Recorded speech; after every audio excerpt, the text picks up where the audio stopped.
Vicky. All right, so first I want to thank you for allowing me to observe your class today.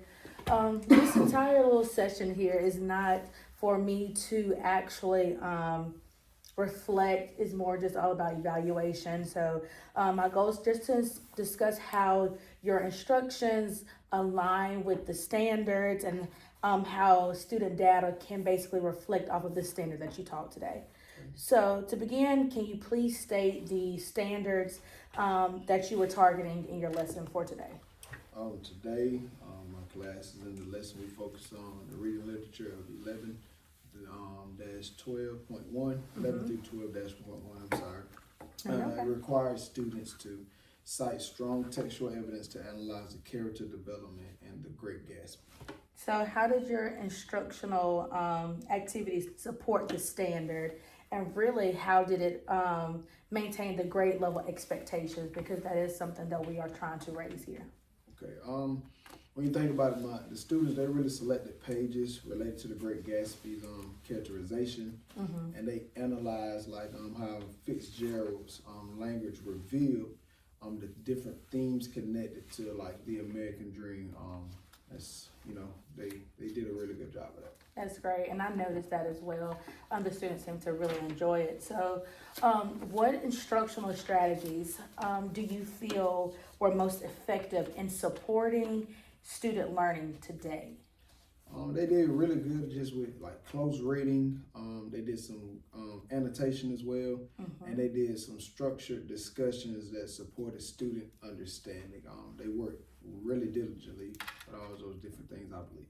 So, with that being said, how do those students or strategies help students meet the analytical demands of the 11th grade test? Because, teaching ELA once before, I do know that it can be a little bit difficult.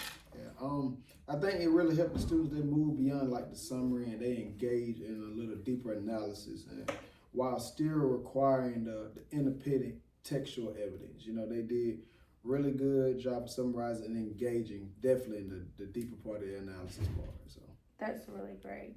So when it comes down to data and grade level achievement, which is what we are trying to increase, how do you know students are meeting or at least progressing towards that proficiency level of the 11th grade standards? They completed a written response. So they cited textual evidence and they explained how Fitzgerald developed the Gatsby's characters. So I believe that's really helping them progress in that mastery of that standard. So okay. So what data? What did the data reveal about students? No, you're okay. What does the data reveal about students' performance?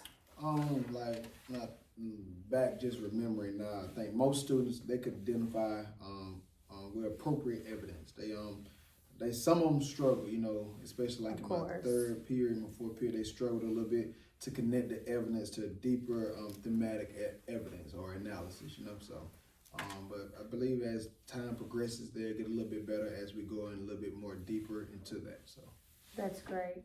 And of course, students have a hard time, but it's all about getting it to the point to where they can actually do it on their own.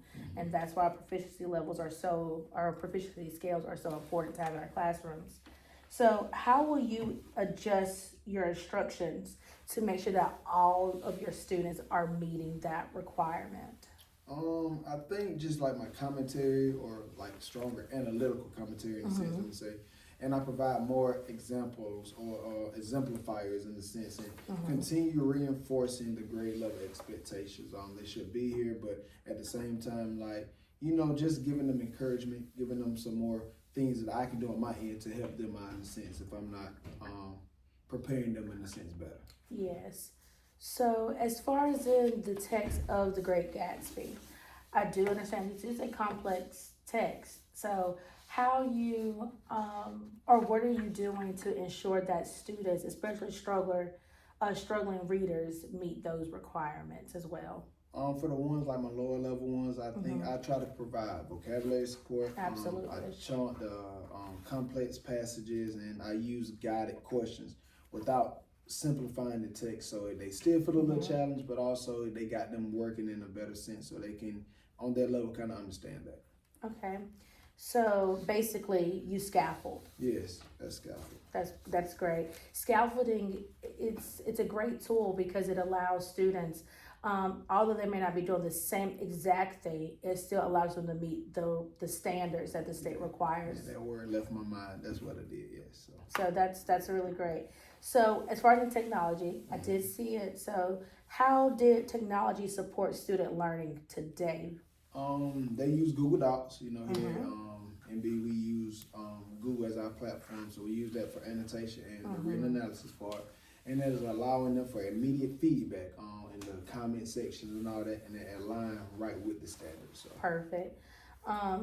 And which is great because that helps support mastery. So, and that is the level that we are aiming for. We want our students to be able to achieve at mastery level. So, my signature assessment that I am focusing on is making sure that our students are achieving at grade level performance. And so, what indicators do you use to track progress towards the grade level achievement? Big here for us, we definitely do. We got formative assessments that really big. Yes. I got written samples and discussion responses to monitor growth and guided instruction. I believe those are very big, especially here in my classroom. So I hope this, is look like it's working. So we're gonna try to continue on that track. And if you got any suggestions, anything that I can do to even better that, I'm all ears for. That's great. Thank you so much. Thank you again for taking out the time and even reflecting on your lesson with me today. Just continue to focus on maintaining the grade level and keep pushing your kids. Thank you so much. Thank you. Mm-hmm.